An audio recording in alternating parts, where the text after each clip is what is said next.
Me on. I have this meeting on my calendar every week, and it seems like I always have something coming up. Or so this is the first time I've actually been able to join because I'm a borrower of Faster Funds as well. And so the market there's two things that are just driving the market right now. And the one that's at the forefront of it is interest rates. And interest rates have completely changed the game for a lot of buyers in the last 6 months. The story I got yesterday, we have clients with an 805 credit score. They have 40% to put down on their primary residence that they're moving to. And they were quoted yesterday 8.25 and got locked in at 7.99, is where they finally got locked yesterday. And so those interest rates, you know, 5, 6, 7, we were playing those games, and now pushing that 8 mark and potentially breaching 8. It's knocked buyers out of the game, and it's taken them from buying a $400,000 or $500,000 house down to a $300,000 house. Um, and it's completely moved some of them, out of the market at this time. And so the interest rates right now have just been a huge driving factor. And agents have got to pay attention to those rates. And so do sellers. If you guys are selling a property right now, one thing that we are seeing more and more of are contracts that are coming through. And on those contracts, the terms of those loans have to be put on those contracts. Um, and let's face it, our residential sale contract is built to protect the buyer, not so much the seller. And one of the protections that's in that contract is the terms of the loan that they are anticipating to get. And we're still seeing agents sending over contracts um, for their buyers with interest rates listed at 6 or 7%. And all that is an out for that buyer on that contract. If they put that they have to get a rate at 6% or less, they can terminate that contract based on the fact that they can't get that rate. So one thing I wanted to just mention today for you guys, because a lot of you guys are buying and selling, and if you're selling, when those offers come over, make sure your agents are doing that due diligence to look at that contract very, very closely and look at what the terms of that loan is, because you don't want to get halfway through that contract just to find out they're going to terminate based on the fact that they're at a 7.5% rate and their agent wrote on there that they would be at 6 or below, because that's an easy fix that you can do upfront when during negotiations and change that. And a lot of agents, I think they get nervous because they don't want to write down on the contract, will not exceed 8% or 9%, because the buyers then get nervous and say, well, I'm not going to be at that rate. Well, you might be at this point. And so we don't want them to be able to terminate a contract on one of you guys based on that information. So something to keep in mind there. The other key thing before I jump into some charts and some stats is how important pricing is right now. The last year and a half, 2 years, I think we've gotten spoiled where agents could go out, pick a random number, put it on a house, and they could probably sell it, even if they were completely off. And that's not flying anymore. So pricing is going to be very, very important, especially depending on the area you're in and the market that you're in. West County, St. Charles County, South City, South County, we're still seeing multiple offers, that kind of stuff. We're seeing it in North County too. It depends on how it's priced. And so that pricing is going to be very, very important, and being conservative on your numbers is going to just become so important, especially coming into wintertime. We're already starting to see, that stuff fall off. October is looking very strong, but as we see new stuff hit the market, we're seeing days on market go a little bit longer. We're seeing a little all of that. So pricing is going to be huge moving into the winter, and especially coming out of winter next year, especially with rates where they're at. So keep that in mind. Make sure that when you're pricing out your flips and the properties you're going to be listing, ask for those comps and really dive deep into the comparable properties that are out there, because what we're seeing is There's properties out there that sold 12 months ago at a price that was insane because there was nothing on the market. But now we're starting to see inventory go up just a little bit. And even just with that little bit more inventory, it's going to affect those prices. So make sure you're conservative on your numbers. And also too, if you are conservative on that number, it's probably going to drive a multiple offer situation. And if it drives that multiple offer situation, you stand a better chance at starting lower and ending higher on your offer, and better terms too for you. I know when I sell my properties, I like an easy contract. I want somebody, I don't always need to take the highest number. I need to take the one that I'm not going to have 50 road bumps to hit as we roll through that. So if I can draw multiple offers by starting just a little bit lower on my sales price, that to get a easy, better offer that's more, conservative for me, I think that's good. So just some of the things that we're seeing out there right now. I'm going to flip over and share some stats with you guys. So I use InfoSparks a lot, which is through Maris. And it's one of the tools that we've got out there. These just goes out and it gives a breakdown. So I've got these lines that you're seeing on the screen. Suzanne, can you see it? Everything look good? Okay.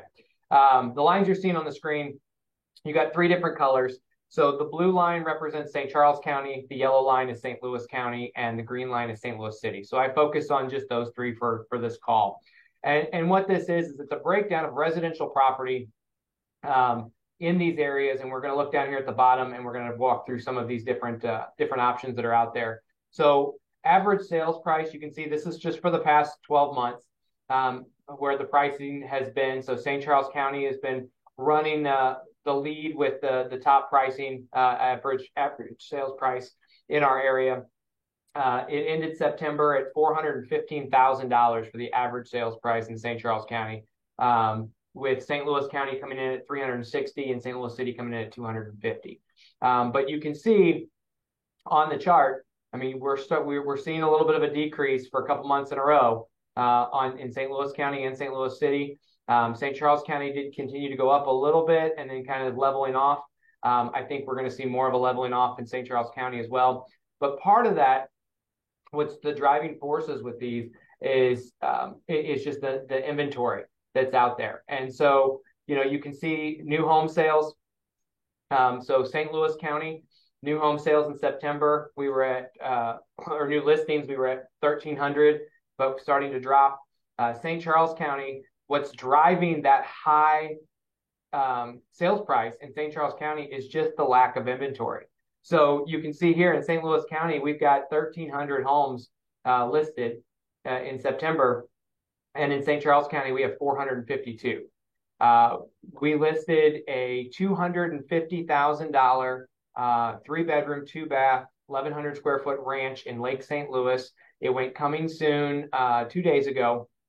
And in the background of the MLS, we can see how many people that was emailed to and auto email searches looking out there in St. Charles County. We can see how many people have liked and favored that house. And you can see we have 452 properties listed, new listings in St. Charles County in September. And when I listed that house this week, there were 760 people that were looking for a house in that price point.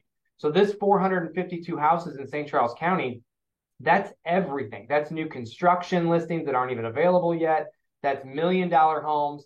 And when you look at 250 or 300 and under in St. Charles County, there's like 10 houses. And I looked this morning and half of them are on slabs. So there's not a lot of options out there, which is driving that higher price point in St. Charles County market still. And then St. Louis City, you can see they listed 334 in September. So if you go to homes for sale, how many homes for sale are out there at the end of September? St. Charles County had 722. St. Louis County had 1,779. But these numbers are skewed, and that's one thing that you got to keep in mind is when we're talking about how many properties are available in our market. Of the 722 in St. Charles County, probably 400 of those or 300 of those are going to be new construction or spec homes that aren't done yet, or they're to-be-built homes. So that leaves that 400 number, somewhere in the 400 range that's out there. And same in St. Louis County. There's a lot of new construction out there. So that those numbers aren't as high as what we think they are. When we see that there's that many homes on the market, there's not as many as we think. As for pending sales, you can see pending sales started to go down. We're starting to see that market slow down. So we're not seeing as many of those out there. We are starting to see, some of the houses that have been sitting for a little bit longer getting picked up. People are re-examining some of those. So one thing I would definitely tell you is that as we move through this winter, those properties that have been out there for, if we saw a house that had been listed for 10, 15, 20 days, we were, 3 months ago, we were thinking, well, something's wrong with it. You're going to see more and more of that. And so we need to make sure that we're reevaluating that. And if you do have one of those houses that's been out there for a couple of weeks or a month or 2 months, make sure your agents are reevaluating that, reaching out to the prospective buyers and prospective agents through reverse prospecting and letting them know, hey, look, you need to bring your clients back through this. This is something to take a look at. Closed sales, all down. Again, lack of inventory, lack of buyers falling off because of interest rates. We're seeing those numbers decrease on what was closed last month. Days on market. So again, days on market, we're starting to see those come up just a little bit. So in September, days on market median. And the reason I look at the median in these and not the average, if you look at the average on here, it comes up into the 20s. A lot of that with the average is based on the fact that there's so many new constructions that have been sitting out there for a year because they're not even built. It skews the number. So I always look at that median number on days on market, and pretty similar still between St. Louis County and St. Louis City and St. Charles.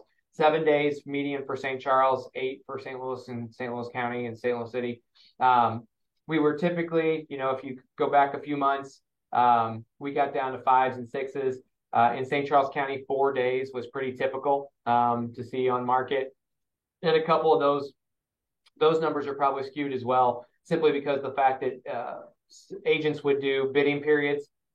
So they probably had offers to go under contract with 1 day on the market, but they waited 3 or 4 or 5 days to collect offers and then go under contract. So days on market, starting to see those go up a little bit. One thing that I'm telling our agents, and I'm telling agents throughout our industry, is don't be scared by days on market. Guys, what we've been dealing with for the last year and a half is not real. Houses normally don't sell in a day all the time. So if a house sits for a week, 2 weeks, a month, it is not the end of the world, but that's where good agents are going to come back into play, because you're going to need an agent that knows how to sell your house, knows how to market a house, because it's no longer we're dropping a sign in the front yard and it's going to sell itself. That's still going to happen on some houses, but on others, we're going to have to be working. We're going to have to be making sure that we're following up, calling agents, holding open houses, and making sure that that property is marketed properly. So those days on market are changing. And then months of supply, starting to see that tick up. So at the end of September, we were up to 2 months of supply in St. Charles County, 1.8 in St. Louis County, and 2.3 in the city. In a traditional market, typically 4 months of inventory, 4 to 6 months is what we want to see. When you get to 6 months or over, it becomes a buyer's market. Under 6 months, under 5 months, it's still a seller's market. In that the NAR, all the people that are telling us what should be and shouldn't be, say months of supply, 4 to 6 months is perfect market for everybody. Right now we're still at 2, so we still have this huge lack of inventory. But we're going to see that tick up. I would think with interest rates where they are, my guess is that by January we're going to be back up to about 3 months of inventory. So we'll see what the winter looks like, but I think we're going to be back up to about 3 months of inventory. Still getting about 100% of the list price. So whatever it's listed at when it goes under contract, we're still getting pretty close to that. We are starting to see some drops. I mean, you can see here, we were well over that. Back at the beginning of the year, we were at 105, 106% over list price. But now we're kind of right there. Again, pricing is just going to be so crucial for you guys, and making sure that your agents know exactly where to put those pricing on those houses. And then this one is always interesting. Shows until it gets to pending. So how many times people schedule showings? Now this is through the Showing Time app, and so this kind of tells us that. But basically, 9 showings on a house until it gets to a contract for St. Charles and St. Louis County, and then for St. Louis City, St. Louis County is where we're seeing there. So the average on that is a little bit higher. So it's showing about 12, 13 on those. But, I bring that up because if you look back here, we were seeing 15, 18, we were seeing more people going through houses. And so what happens is trying to, and I know a lot of you guys on here have sold a property in the last 6 months.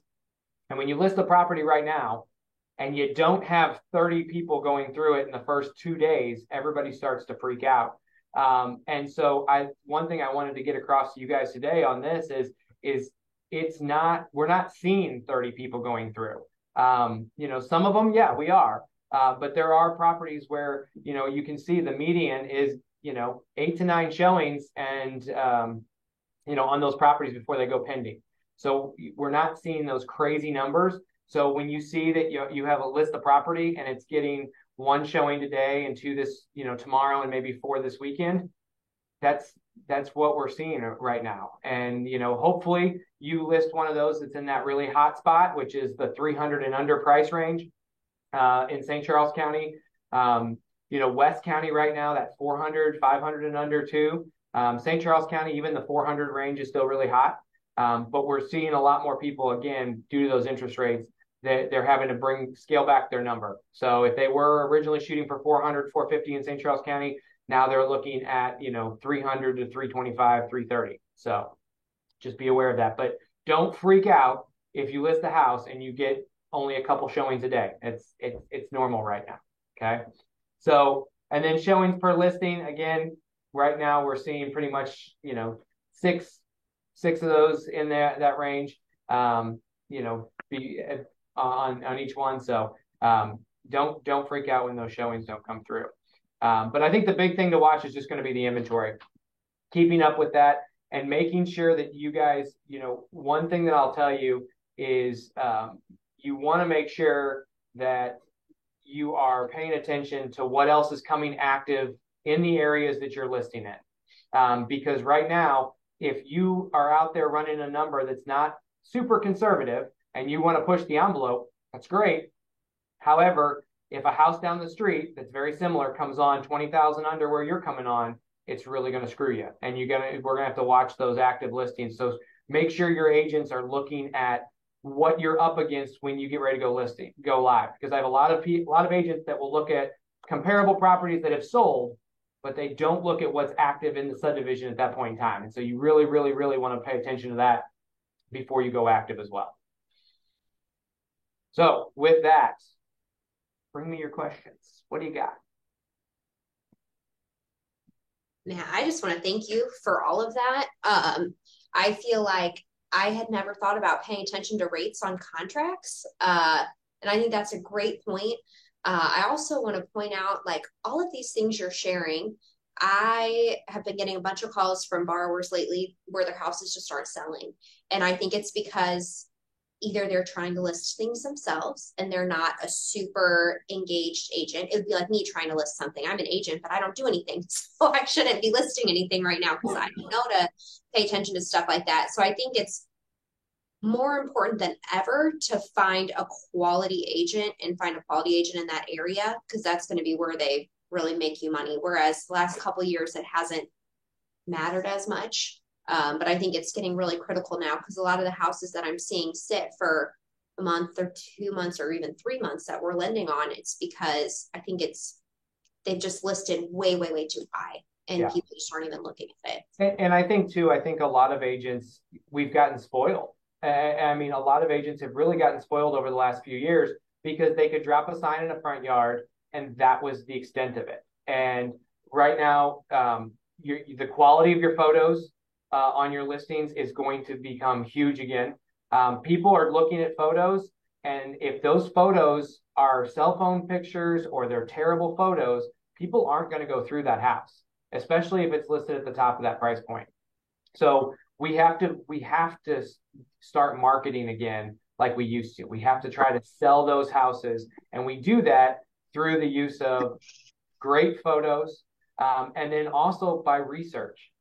If you have an agent that doesn't know how to get into the system and reverse prospect on a listing, and take a look at what agents have clients out there right now that are looking at their house, then that they need to learn how to do that, because we can see which agents have people that are interested in your house.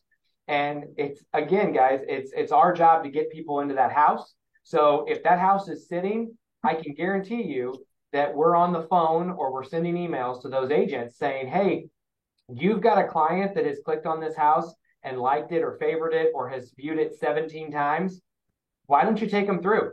You haven't been through the house yet. They're interested in it, and let's see what's going on. So again, making sure that we're doing that, and it's a lot more right now, and it's going to become a lot more than just dropping that sign in the front yard and putting the MLS. I can. I would like to say, John, that was a great presentation. And did I say your name right? I'm sorry. Yeah, it's Matt. It's fine. Okay. Yeah, I said John. That's why Paul said, "Wait a minute, that's not his name." I'm so sorry, Matt. You're I'm fine. so sorry. But you did a great presentation. And I just want to say we work with Jim and Claire in the Steigermeyer Yep. team. Very seasoned, very patient team. Um, our first official flip took 3 buyers. We sold it 3 times. Yeah. And of course, my emotions were everywhere. But because I had those seasoned agents, they were able to keep me, it's going to be okay. We're going to sell it. We're going to sell it, because they had the confidence of knowing they were going to sell it. And it took that time, but they sold it. And we even got a little over asking, even selling it that 3rd time. But if I didn't have them as agents, I don't know what I would have done. I don't even know if another agent would have really stuck around, because some people are not as patient and they don't know the market as well as I would say they do. So it was great that you just said that. And it also lets me know what you just said too. Don't expect to sell your house in one day. Right. Give it some time. And we're working on a house right now, and Jim has already let us know, hey, the houses in this area, they're going to sit at least 30 days. So so we already have a heads up of knowing our timeline instead of expecting to sell it within 24, 48 hours. So that's good to know as well. And that's setting that expectation is huge, because if once that's a lot of times not talked about when you meet with an agent or you're interviewing agents. They talk about what other houses have sold for, but they don't give you those days on market. They don't tell you that this one took 15 days to sell, or this one took 35, or the average days on market in this area is 45 days on market. So it's not always just about what price you can expect. It's also about what to expect in that market. And that's probably one of the biggest things that I think the consumers, when they meet with agents, they don't get that expectation put up front. Stay here. And so having that expectation up front is huge, so you know what to expect, because otherwise you are freaking out. You see all these houses selling in 24 hours, and then yours sits for 2 weeks, and you're like, what the heck? So having that expectation set up front is very important. And thank you for the kind words on the Steigermeyer team. We love them. So, Matt, on your days on market, I was actually just running comps on a different house, and I have a 61 days, 66 days, 4 days, and 10 days. Yeah. And the 61 and 66 are the highest priced ones. Yep. And it's what it boils down to almost every time, is that price point. And it's tough, because when you look at some of the prices from 6 months or a year ago, and maybe it was some crazy offer, there's always another factor in there. We had a client that filed a complaint because she was unhappy that we only got her $10,000 over asking price on her house. So she was very upset, and she thought she should have gotten way more, because this house down the street sold for this ridiculous amount of money. And so when she called me to complain, I said, you know what? I said, well, I'm going to dig into this and find out what's going on. And I called the listing agent and the buyer's agent for that house that sold. And the listing agent said, Matt, I had 3 offers on that house. The first one was 10,000 under asking price. The second one was at asking price, and the third one came in 40,000 over asking price. And so she said, I don't know, but that's what we got. And she said, we took, of course, the 40,000 over.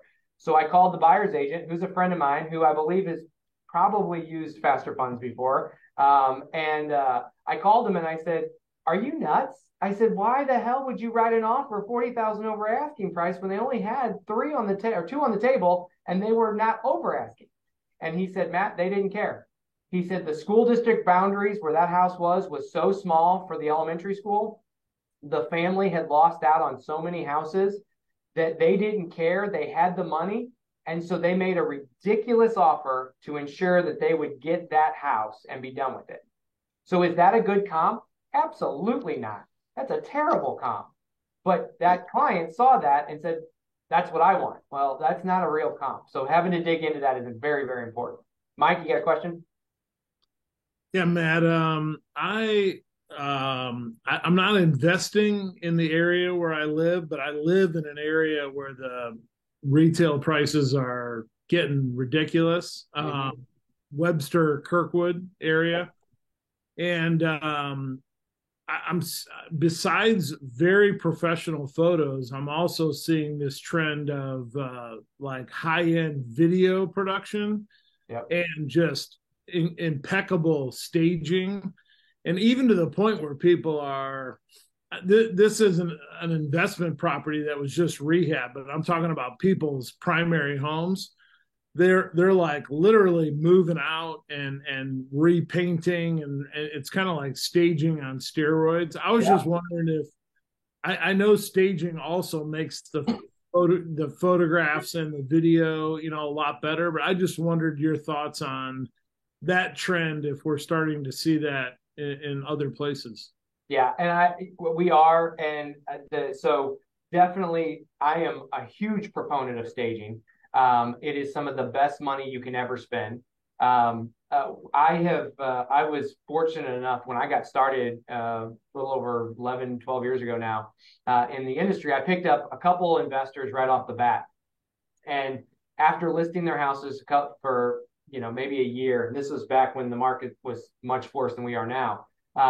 I went out and bought staging furniture and started a collection of staging furniture, even if it was just small stuff to decorate that up. It makes such a difference on those houses. It is literally the best money that you'll spend to do that. And just like you said, we've never really seen what we're seeing now with people actually professionally staging their personal houses, and doing that. One thing that most agents will do is they're going to come in and they should do a whole consultation with you when they take that listing. And if they've got their own furniture in there, getting rid of some of it, moving it around. If you've got an agent that walks into a house and says, yep, it's perfect, you're good, they're probably not doing their job very well, because there's always something that you may like, but if I move that couch from one way to another, now it opens up that room, or different things along those lines. But staging across the board is so important. And I don't know, I saw Calvin on here. I don't know if he's still on here or not.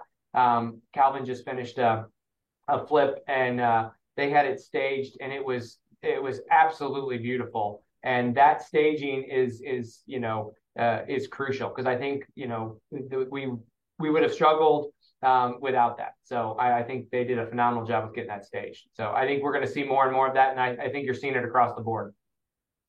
Ryan? Thanks for all the information. It's really good. Do you ever do like rate buy downs, like incentivize that way? Yeah. So you'll see more and more of that. The problem is that with the rates where they're at right now, the buy down costs are pretty high.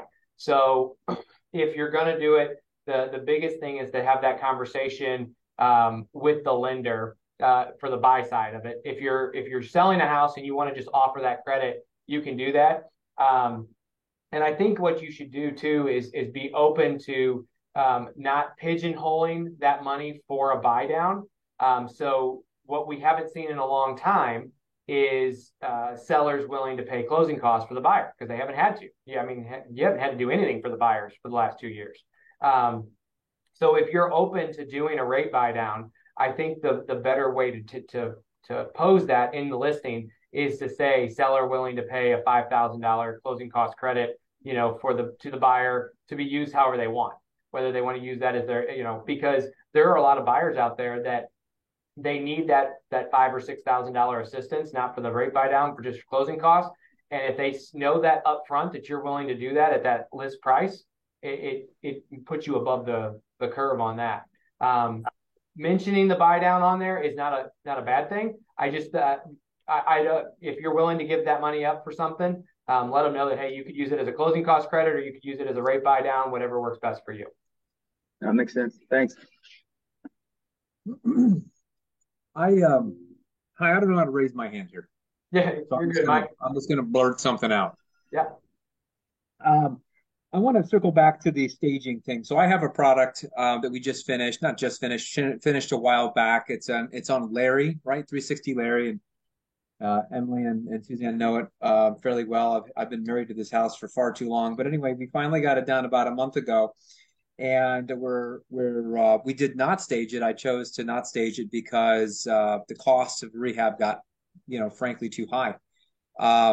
Literally everything in this entire house is entirely new. So we saved a little bit on there on the staging. Let me ask, we did do virtual staging though. And let me ask about this. Is staging more viable, more of a relevant tool for a higher price point? My price point's 200, 205 in this particular market. And so let's just ask that. Yeah, I think that, there are still hot spots that are out there. And if you're at a 200, 250 price point in certain areas, I don't even know if the staging would help, because it's going to probably fly off the market still if you're in that certain price point. However, I have staged everything from $50,000 houses all the way up to $1 million homes. And I think that when you put that staging in there, and I totally get it. When you get to a point where you're all in on a house and an extra $2,500 to stage it is pushing that boundary. Maybe you don't need it. But I do know, like with us, we've got, I don't know, a whole storage unit full of smaller furniture that we don't charge our clients to use. So if you needed some light staging in a family room and a dining room or a kitchen, there's a lot of agents that will do that for free, or will at least include it or work with you on that. And that's the thing too, is there's certain homes that you want to stage the majority of the home. And then there's certain homes where you can get by with staging just a couple of the rooms. It just depends on that layout. And I think one of the big things is that if you've got a 1,100 square foot, 3-bedroom, 2-bath box of a house that's a simple floor plan, it's people can vision where stuff goes. If you've got a floor plan that's not so much a cookie cutter, but it's hard to see how you would lay that house out, that's where staging can really, really help you. So I think whether it's a $200,000 house or a $500,000 house, if people can't envision how they're going to live in that home, that's when you should really focus on the staging. Yeah, to your point, these are boxes. Yep. I mean, it's, my 14-year-old son can say, hey, my couch goes over there. I don't think it's challenging at all. Yep. And that's why I didn't do this, but I only did virtual. And also I didn't want to cloak the quality of the rehab, and I didn't want to predetermine what their vision was.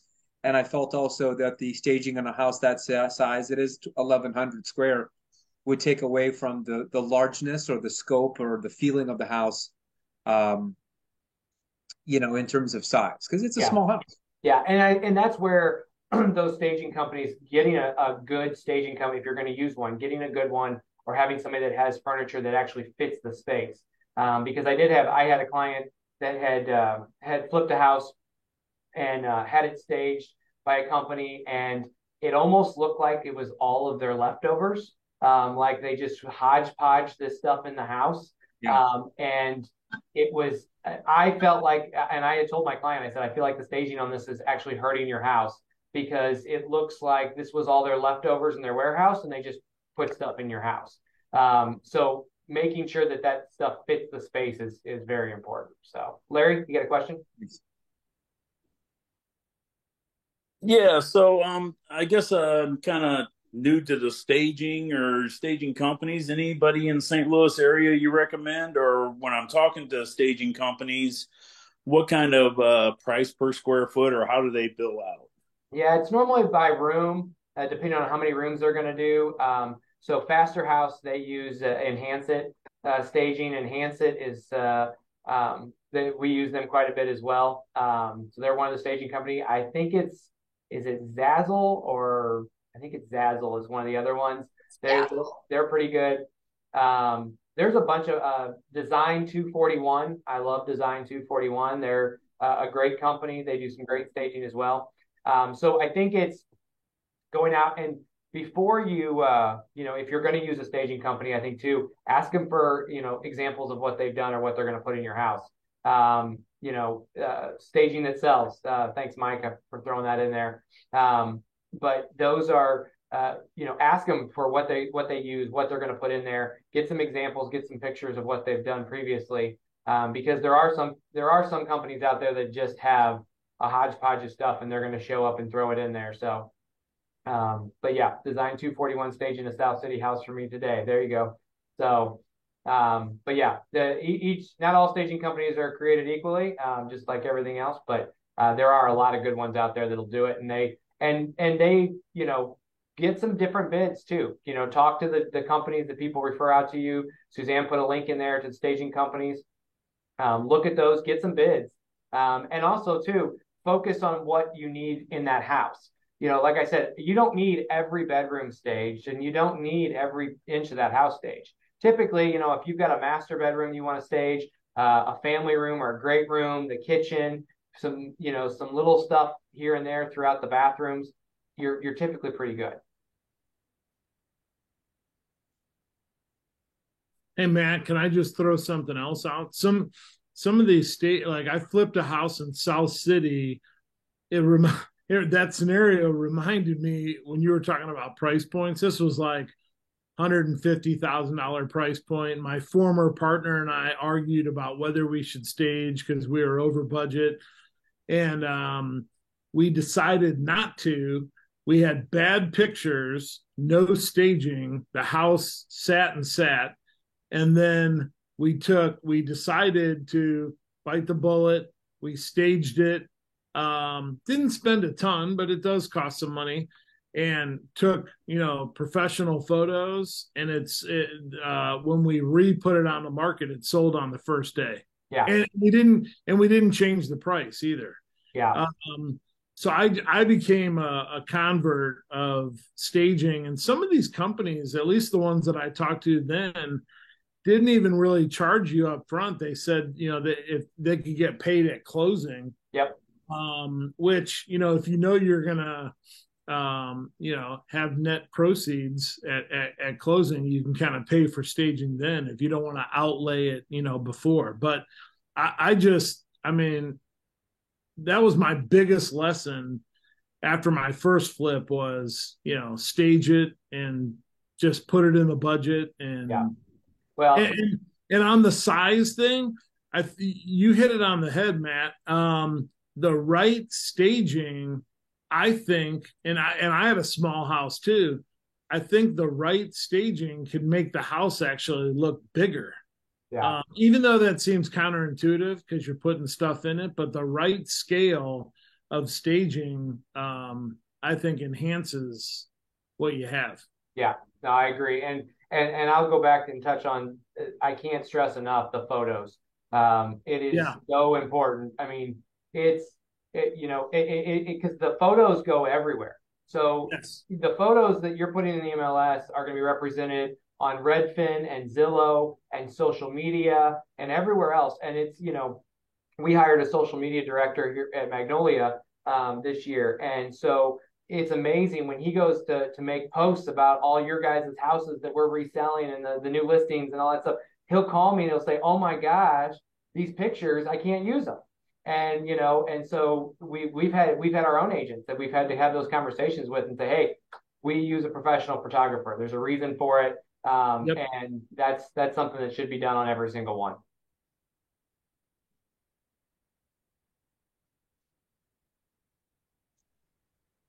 Well, I think that was an awesome discussion. Matt, do you mind putting in your contact information in case anyone wants to reach out to you? I think, what's important is if you are looking for a quality agent, you're not sure who to reach out to. I think, Matt, people are welcome to reach out to you and you can connect them with the right agent in your office depending on what they're looking for.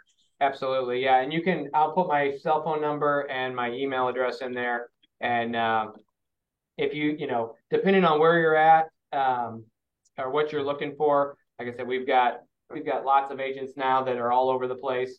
And we want to, we'd love working with Suzanne's clients. And, we've got somebody for every area around. So we definitely want to help you guys out in anything we can do. And again, if you got an agent, I can't really step around them and answer their questions, but if you've got questions before you list with somebody, give me a call and we can talk through those questions. And even if you don't go with us, at least we can answer some of your questions and help you out. We want to be a resource for you guys.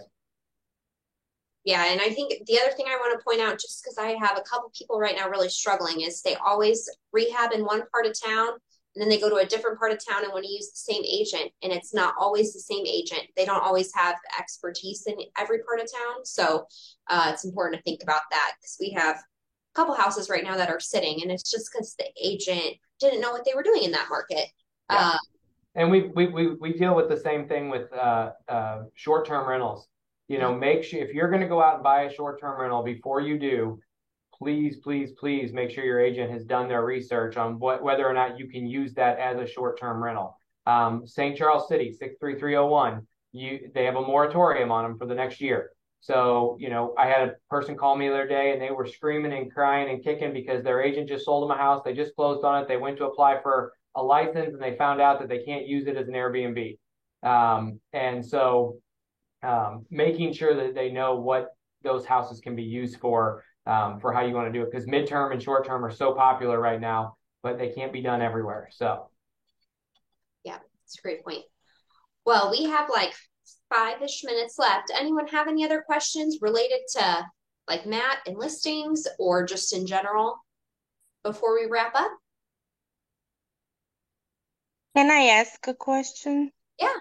All right. So Matt, do you guys have like deals that are off market, where you can send emails to investors about those deals, or pretty much you do everything that you get, like you do it yeah, so yourself? so our industry changed probably about 2.5, 3 years ago, a little bit with that off market stuff. So there's a new law that was enacted called Clear Cooperation across the country, and it requires brokers that when we take a listing agreement on a property, and we are going to sell that property, we have it listed under contract, we are going to be the agent on it. The minute we start to public marketing that, even to investors or to a closed group, we have to market it to everybody. So real estate agents that have a listing on a property, we can take a listing and we can put it in withheld status. So withheld status means that we have an active listing on that property, but it's not ready to market publicly. So no signs in the front yard, no social media, no nothing. The only people that can know about a withheld status listing is people, our clients that we have buyers agencies with, our clients that we work with. So there are some brokerages that have lots of these because they have lots of agents. There's some brokerages that have some. Typically, we have anywhere between 10 to 20 in withheld status. And normally our withheld properties are properties where they're still finishing up paint or, they're getting ready to market. Because once we take that listing agreement, even if if I was going to list one of your flips and I went ahead and signed the listing agreement with you today, knowing it's not going to be done for 6 months, I have to put it in the system as withheld. Okay. But I can't send that out to anybody unless they're my client to let them know that, hey, we've got this. And the brokerages can market those in-house. So that's the hard part for us, is to keep in compliance with that. Because the minute we start marketing those publicly, we have to open it up to everybody. So that's something that you'll see. Okay, so is there a possibility if I have my own agent also to have you as an agent, and then this way I can be on that list? Yeah, and so when you sign a buyer's agency with an agent, the buyer's agency that you sign with that agent will have typically a specification of what you're looking for on there. And if the specifications overlap, that's where we get in trouble. So if you've got a buyer's agency with two different agents and one's for St. Louis County properties and one's for St. Charles County properties, then you're fine. But if you've got, a lot of agents will say on the agency agreement that we're going to represent you to find you an investment property. Well, that covers pretty much everything. So it's hard to kind of have those multiple buyer's agencies out there. But there is ways to do it. And I think a lot of times too, if you tell, the agent that you're working with what you're specifically looking for, if they find something like that, they will still probably bring it to you. So. All right. Thank you. All right. Any other last minute questions before we wrap up? All right. Well, thank you guys so much for joining. Next week, we actually have a different Magnolia. We have a Magnolia agent, Casey, who happened to flip a house and did a phenomenal job on it. So he made well over 6 figures, which is not common. So he's going to share that next week. So if you're free, hop on next Wednesday from noon to 1. We do this every week. So he'll have a case study, but if there's anything else we can help with, don't hesitate to reach out to Rachel, Emily, any of us on our team. So I hope you guys have a great rest of your week.